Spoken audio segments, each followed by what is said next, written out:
दोस्तों एक बार फिर से मैं हाजिर हूँ 24 फरवरी 2022 के डेली पीआईबी एनालिसिस के साथ। तो देख लेते हैं आज के कुछ आर्टिकल क्या है इंपॉर्टेंट। प्रोफेसर नीना गुप्ता, उन्होंने रामानुजम प्राइज़ को क्या किया है, रिसीव किया है। लास्ट ईयर घोषणा हो गई थी कि प्रोफेसर नीना गुप्ता को रामानुजन प्राइज़ मिलना है यंग मैथमेटिशियंस के तौर पर। तो इस बार दिया गया है, ये देख लीजिए 22 फरवरी 2022 को प्रोफेसर नीना गुप्ता को, जो कि एक मैथमेटिशियन है इंडियन स्टैटिस्टिकल इंस्टीट्यूट कोलकाता में, उनको Ramanujan prize for young mathematicians दिया गया है। ये 2021 के लिए अवार्ड है जो कि नीना गुप्ता जी को दिया गया है। ये अवार्ड डेवलपिंग कंट्रीज़ में रिसर्च करने के लिए दिया जाता है। और फंड कौन प्रोवाइड करता है इसके लिए? Department of science and technology, ICTP international centre for theoretical physics और इंटरनेशनल मैथमेटिकल यूनियन।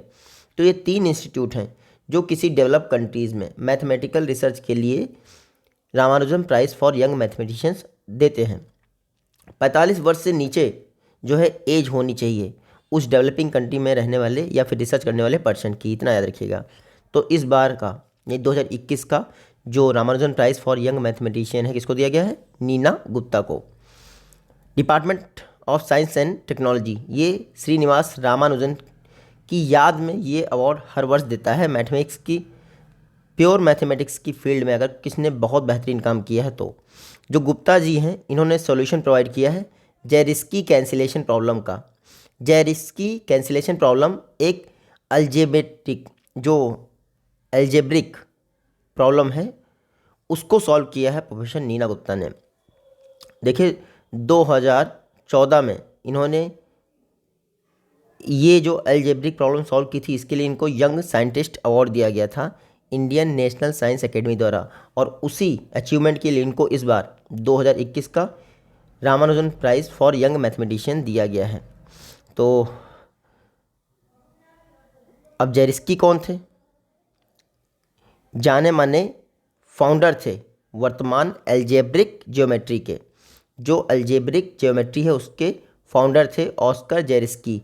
उनकी जो एक प्रॉब्लम थी 1949 में, वो प्रॉब्लम जो है उन्होंने दी थी, वो जाकर 2014 में सॉल्व की है नीना गुप्ता ने।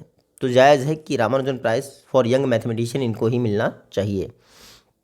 2005 में शुरुआत की गई थी Ramanujan prize for young mathematician. Developing country से किसी पर्सन को एनुअली चुना जाता है। एक बार तो ब्राज़ील की ही पर्सन को मिल चुका है। ये 3 संस्थाएं हैं जो कि Ramanujan prize for young mathematician देती हैं, इतना याद रखिएगा। नेक्स्ट आर्टिकल है हमारा इंडियन ट्रांसपोर्ट सेक्टर के डीकार्बोनाइजेशन से रिलेटेड। तो अगर इंडियन ट्रांसपोर्ट सेक्टर को डीकार्बोनाइज करना है तो हमें फिनेंशियल असिस्टेंट चाहिए, जो कि काफ़ी मुश्किल से प्राप्त हो रही है। हाल ही में नीति आयोग द्वारा वर्ल्ड रिसोर्स इंस्टीट्यूट के साथ मिलकर एक वर्चुअल कंसल्टेशन वर्कशॉप हुई है, financing for decarbonisation of transport. देखिए NDC transport initiative for Asia project है, उसी के तहत ये वर्चुअल कंसल्टेशन वर्कशॉप ऑर्गेनाइज हुई है। पर्पस क्या है? ट्रांसपोर्ट सेक्टर में डीकार्बोनाइजेशन के लिए फिनांस को प्राप्त करना, कि अगर फिनांस ही नहीं होगा तो हम बेहतरीन टेक्नोलॉजी अडॉप्ट नहीं कर पाएंगे और ट्रांसपोर्ट सेक्टर को डीकार्बोनाइज हम लोग नहीं कर पाएंगे। तो इलेक्ट्रिक व्हीकल के लिए अगर बैंक लोन देती हैं तो लोअर इंटरेस्ट पर क्या करती हैं, आपको लोन प्रोवाइड करती हैं। तो बैंक तो फिनांस दे रही हैं, लेकिन उनको सपोर्ट करने के लिए बहुत ज़रूरी है कि बड़ी बड़ी इंडस्ट्रीज़ भी सामने आए। तो ग्रीन फिनांस बहुत ज़रूरी है अगर आप ट्रांसपोर्ट सेक्टर को क्या करना चाहते हैं, डीकार्बोनाइज करना चाहते हैं। वर्तमान में एक बहुत ज़रूरत है कि एक रोबस्ट रोड मैप हो ट्रांसपोर्ट के इलेक्ट्रिफिकेशन के लिए, और इस ज़रूरत को अटेंशन मिलनी चाहिए क्योंकि इस प्रॉब्लम को सॉल्व करना बहुत ज़रूरी है। आप यहाँ पढ़ सकते हैं, इंडिया क्लाइमेट चेंज मिटिगेशन के प्रोसेस में बहुत तेज़ी से एक्टिवली पार्टिसिपेट कर रहा है, जो कि COP26 के दौरान रखे गए हैं। ट्रांसपोर्ट इंडस्ट्री की बात करें तो इंडिया में 3rd लार्जेस्ट गैस एमिटर है ट्रांसपोर्ट इंडस्ट्री, और जितना भी CO2 एमिशन होता है उसका 14% ट्रांसपोर्ट इंडस्ट्री से आता है। द इनिशिएटिव NDC-TIA, इनको अगर साथ में लाया जाए तो याद रखिएगा कई सारे थीम्स पर हमें इन्फॉर्मेशन का एक्सचेंज यानी आदान प्रदान हो सकता है। और इन्फॉर्मेशन अगर मिल जाए हमें कि कैसे हमें ट्रांसपोर्ट सेक्टर को डीकार्बोनाइज करना है, तो वही हमारे लिए बहुत ज़रूरी है। देखिए वर्तमान परिदृश्य में यानी वर्तमान सिनारियो में, करंट सिनारियो में information is the key role, मतलब इन्फॉर्मेशन ही सब कुछ है। कोई अटैक होने जा रहा है, आपको पता है कि कितने सैनिक हैं, कहाँ से अटैक करने जा रहे हैं, तो आप पहले से कुछ कर सकते हैं, सिस्टम हैक कर सकते हैं। इन्फॉर्मेशन जो है सब कुछ है वर्तमान में, तो इन्फॉर्मेशन बहुत ज़रूरी है अगर आपको ये करना है, इलेक्ट्रिक व्हीकल्स को अडॉप्ट करने हैं और उनके लिए फिनांस अचीव करनी है। बाकी आप इतना ही याद रखिए, NDC transport initiative for Asia project, इसके तहत एक कंसल्टेशन वर्कशॉप ऑर्गेनाइज की है, financing for decarbonisation of transport. किसने ऑर्गेनाइज की है? नीति आयोग और world resource institute. Green finance क्या होता है, यहाँ पर देख लीजिए, गवर्नमेंट द्वारा, बिजनेसेस द्वारा, सिटीजन्स द्वारा ग्रीन एक्टिविटीज़ के लिए यानी इन्वायरमेंट फ्रेंडली एक्टिविटीज़ के लिए जो भी फिनांस प्रोवाइड किया जाए वो होता है ग्रीन फिनांस। तो मिनिमम सोशल या फिर इन्वायरमेंटल रिस्क होते हैं, बस इतना याद रखिए ग्रीन फिनांस के। नेक्स्ट आर्टिकल है national means cum merit scholarship scheme, 5 वर्षों के लिए बढ़ा दी गई है, यानी जो 15th 5 ईयर प्लान है उसके टेन्योर के लिए national means cum merit scholarship scheme बढ़ा दी गई है। ये देख लीजिए 2021-22 से 2025-26 के लिए national means cum merit scholarship scheme को बढ़ा दिया गया है 15th फाइनेंशियल जो फिनांस कमीशन है उसके साइकिल के लिए। अब national means cum merit scheme को जो बढ़ाया गया है 5 वर्षों के लिए, तो इस पर कॉस्ट कितनी आएगी? 1827 करोड़, 1827 करोड़ रुपए।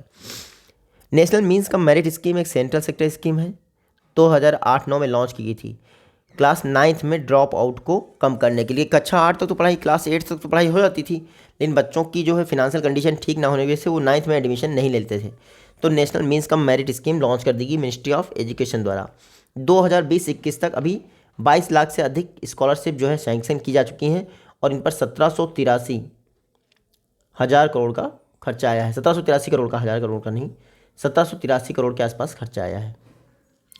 National means cum merit scheme का मेन टारगेट क्या है? सेकेंडरी स्टेज में स्टूडेंट जो है अपनी एजुकेशन को कंटिन्यू रखें, क्लास 10th 11th में उनकी स्टडी जो है स्थगित ना हो, इसके लिए गवर्नमेंट ऑफ इंडिया ये national means cum merit scheme run कर रही है और हर वर्ष लगभग 1 लाख फ्रेश स्कॉलरशिप दी जाती हैं स्टेट गवर्नमेंट, गवर्नमेंट एडेड और लोकल बॉडी स्कूल में। इस स्कीम के तहत इतना याद रखिएगा, स्कॉलरशिप दी जाती है 12,000 पर एनम यानी 1,000 पर मंथ दी जाती है उन बच्चों को जिनके पेरेंट्स की इनकम 3.5 लाख या फिर इससे कम है।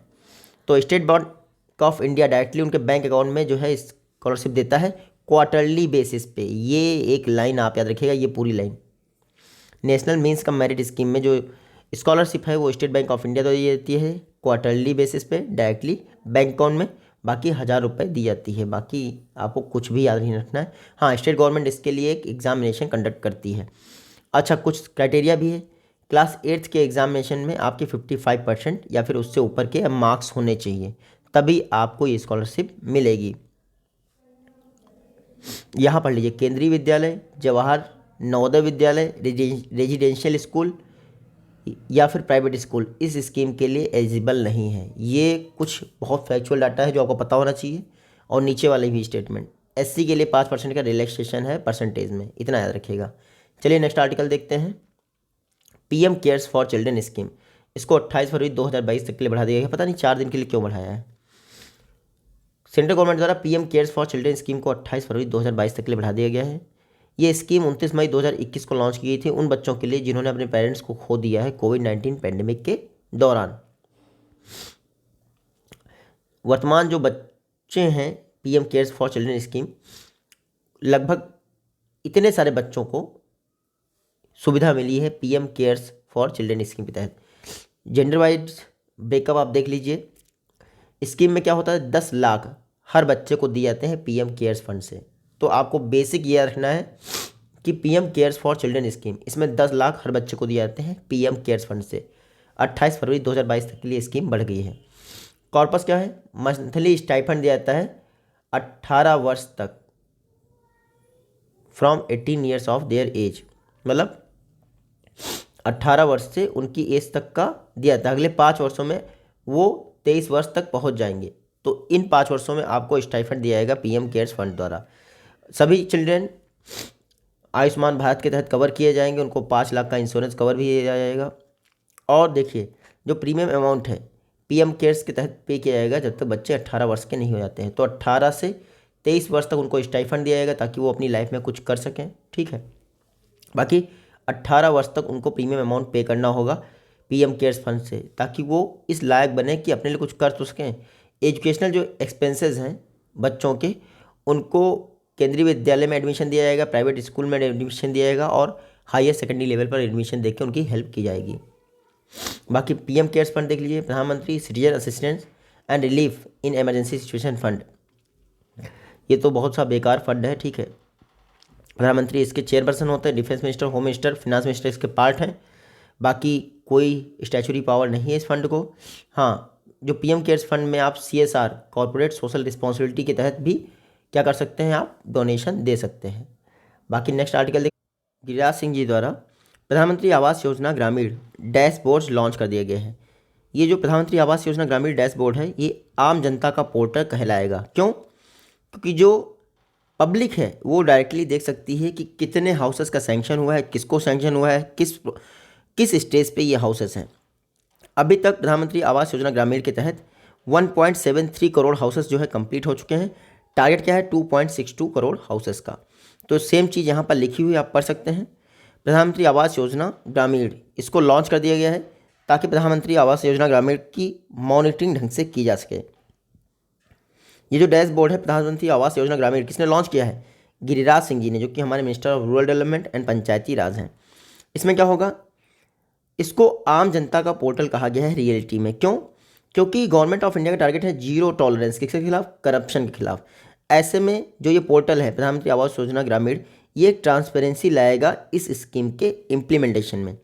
ये जो डैशबोर्ड है प्रधानमंत्री आवास योजना डैशबोर्ड, ये end to end insight provide करता है कि कितने आपके हाउसेस अलॉटमेंट हुआ है, कितना फंड दिया गया है, कितना फंड यूटिलाइज हुआ है, किसको दिया गया है, सब कुछ पब्लिकली अवेलेबल है। इसीलिए आम जनता का पोर्टल इसको कहा गया है। प्रधानमंत्री आवास योजना ग्रामीण 2024 तक सभी को घर देने के टारगेट के हिसाब से 1 अप्रैल 2016 को ये स्कीम लॉन्च की गई। 2.95 करोड़ प्रधानमंत्री आवास योजना ग्रामीण हाउसेस के तहत कंप्लीट होने हैं 2024 तक। हालांकि कुमुलेटिव टारगेट जो है 2.60 करोड़ जो है अनाउंस किया गया है, जिसमें से 1.73 करोड़ हाउसेस 21 फरवरी 2022 तक कंप्लीट हो चुके हैं। 21 फरवरी 2022 तक 1.73 करोड़ हाउसेस कंप्लीट हो चुके हैं। और अर्बन वाली जो स्कीम है उसके तहत 1.14 करोड़ रुपए 1.14 करोड़ हाउसेस कंप्लीट हो चुके हैं। इतना आपको याद रखना है। बाकी ये लास्ट आर्टिकल था आज पीआईबी का। मैं कोशिश करूँगा कि कल सुबह मॉर्निंग में अपलोड हो जाए। तब तक के लिए take care, goodbye and जय हिंद।